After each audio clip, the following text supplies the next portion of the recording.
दोस्तों 11 मार्च 2011 वो तारीख है जब जापान के तोहोकू रीजन में एक बहुत ख़तरनाक ज़लज़ला आ गया और इस ज़लज़ले की वजह से समुद्र में सुनामी आ गई। ऐसी सुनामी जिसने जापान में तबाही मचा दी। इस सुनामी की लहरें 133 फीट तक ऊंची चली गई थी। इस ख़तरनाक सुनामी में 15,000 से ज़ायद लोग मारे गए थे और 10 लाख बिल्डिंग्स या तो मुकम्मल तबाह हो गई या फिर इनको नुकसान पहुंचा। आज भी यहाँ 2,500 लोग लापता हैं। ये लोग इस सुनामी में डूब गए और आज तक नहीं मिले। दोस्तों ये दुनिया की तारीख के ख़तरनाक तरीन हादसा में से एक था।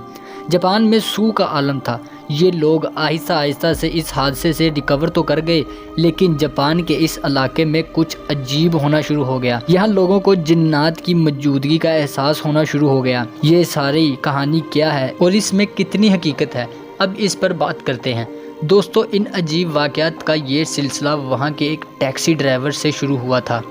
इन टैक्सी ड्राइवर्स के साथ ऐसी चीज़ें होना शुरू हो गईं जिसने जापान में खौफ पैदा कर दिया था। यहाँ के टैक्सी ड्राइवर्स का दावा था कि इन्हें जिन्नात की मौजूदगी का एहसास होना शुरू हो गया है। एक टैक्सी ड्राइवर्स ने मीडिया को बताया कि एक आदमी इसकी टैक्सी में बैठा। रात का वक्त था। थोड़ी देर सुनसान सड़क पर टैक्सी चलाते हुए जब इसने पीछे मुड़ के देखा तो ये मुसाफिर गायब हो चुका था। एक और टैक्सी ड्राइवर के मुताबिक एक दफ़ा एक औरत इसकी टैक्सी में बैठी और इसने ड्राइवर से कहा कि मुझे एक जगह आगे डिस्ट्रिक्ट में ले जाओ। अजीब बात ये थी कि ये जगह सुनामी की वजह से बिल्कुल तबाह हो गई थी। ड्राइवर ने इससे कहा कि इस जगह तो कुछ भी मौजूद नहीं है और ये औरत भी इसी वक्त टैक्सी से गायब हो गई। दोस्तों जापान के इस इलाके में तकरीबन 100 से ज़्यादा टैक्सी ड्राइवर से इंटरव्यूज लिए गए थे और कई ड्राइवर्स के पास ऐसी ही कहानियां थी।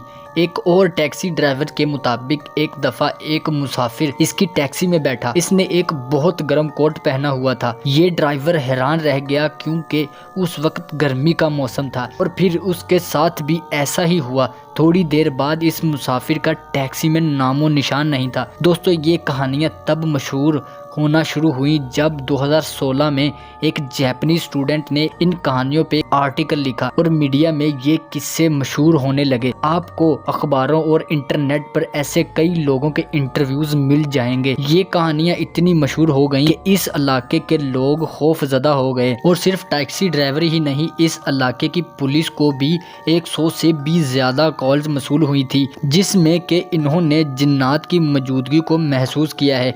ये कॉल्स ज्यादातर उन लोगों की होती थी जो कोई बिल्डिंग तमीर करवा रहे होते थे। लेकिन अब सवाल ये है कि इन कहानियों में सच कितना है। दोस्तों हकीकत सिर्फ अल्लाह ताला ही बेहतर जानते हैं, लेकिन पूरा मुमकिन है कि ये टैक्सी ड्राइवर्स PTSD का शिकार हों। PTSD एक ऐसी कंडीशन होती है जिसमें इंसान किसी खौफनाक या शॉकिंग हादसे से गुजरा हो और वो हादसा इसके जहन पर बाद में भी असर करता रहे।